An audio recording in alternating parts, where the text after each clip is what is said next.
What's up, worldwide family? It's Omar S. Once again. May 1st. Are you on strike? You better not be strike. You better be getting your money, man. Just kidding.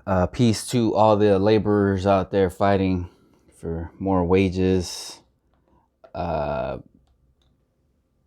longer break times, whatever, man. Whatever you're fighting for, I hope you get it. Peace to all the Amazon workers out there on the East Coast striking. Walmart people looking for more protective uh, gear and hazard pay. I'm with it. This was from Global Research. Uh, I've been meaning to put them out for you to check out if you've never heard of Global Research. They're pretty on point. Millions more U.S. jobless than reported. Real U.S. unemployment rate is at 38%. This is by Stephen Lendman about 19 hours ago.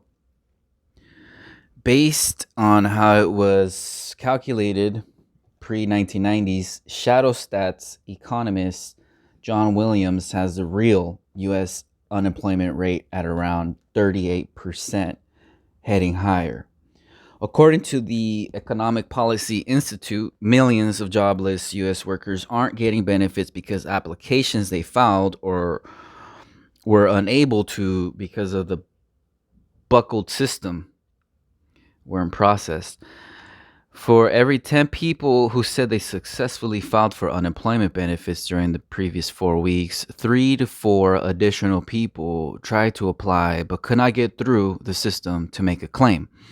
2 additional people did not try to apply because it was too difficult to do so.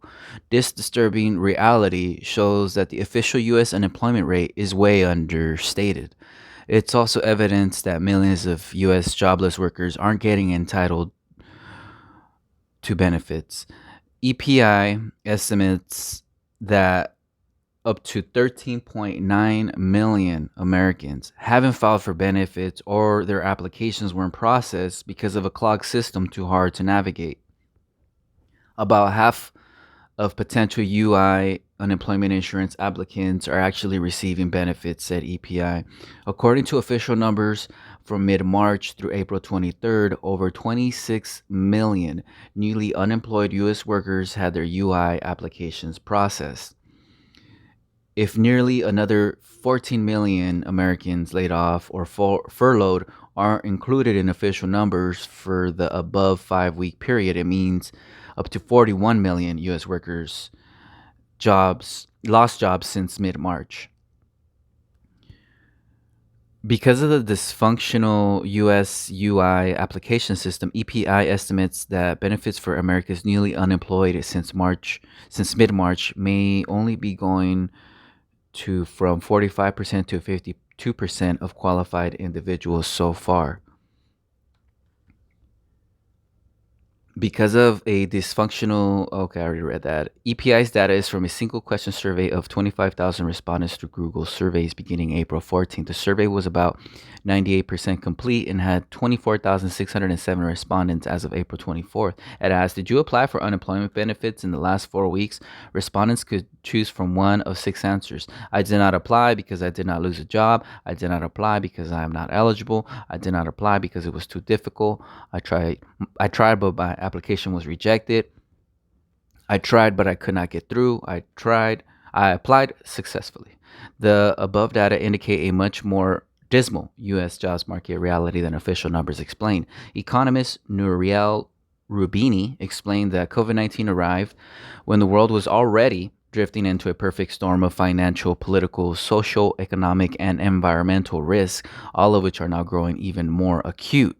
Adding policy blunders by the Fed, along with mismanagement by the Obama and Trump regimes, made another crisis inevitable. Now that it has arrived, the risks are growing even more acute. Even if recovery occurs this year, a greater depression will follow because of mounting public debt, large scale defaults, loss of income for many households, unsustainable private sector debt, weakened demand because of mass unemployment, downward pressure on wages, deglobalization, and other factors. Will Washington's imperial first make a bad situation? What? Will Washington's imperial fist make a bad situation worse? Will U.S. policy makers divert attention from economic duress for ordinary Americans by waging wars against invented enemies? Will tyranny arrive in the U.S. full blown on the pretext of protecting national security at a time when Washington's only enemies are invented? Are the worst of times ahead, or will enough fed up Americans no longer put up with how they're harmed by the nation's ruling class? When governments fail their people the way things are in the US, they forfeit the right to rule. Civil disobedience and other forms of resistance become essential tactics for change. The time is now to go big for a nation safe. Oh, let's do that again. I'm just over here. The time is now to go big for a nation safe and fit to live in. Polar opposite how things are now in the US and the West. So that is from award-winning author Stephen Lendman, who lives in Chicago. He can be reached at that email. He is a research associate of the Center for Research on Globalization. That's what this article is at. He's got a new book as editor and contributor, and it's titled "Flashpoint in Ukraine: U.S. Drive for Hegemony Risks World War III." Seems like a book I'd want to read. So millions more U.S.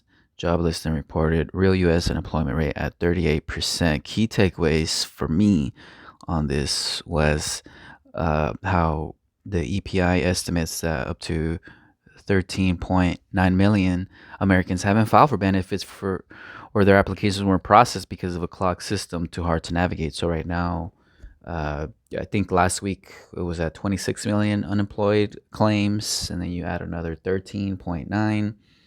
Um, yeah, it's at what? That's what, 39%, right? So it's bad, folks. Hope that you're okay on your end.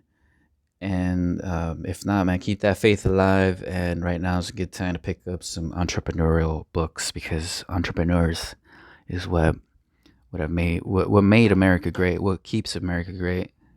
Not to promote Trump stuff, but yeah, let me know what you think in the comment section below. Dear reader, thank you for checking this out. I'll probably do a couple more videos, so stay tuned.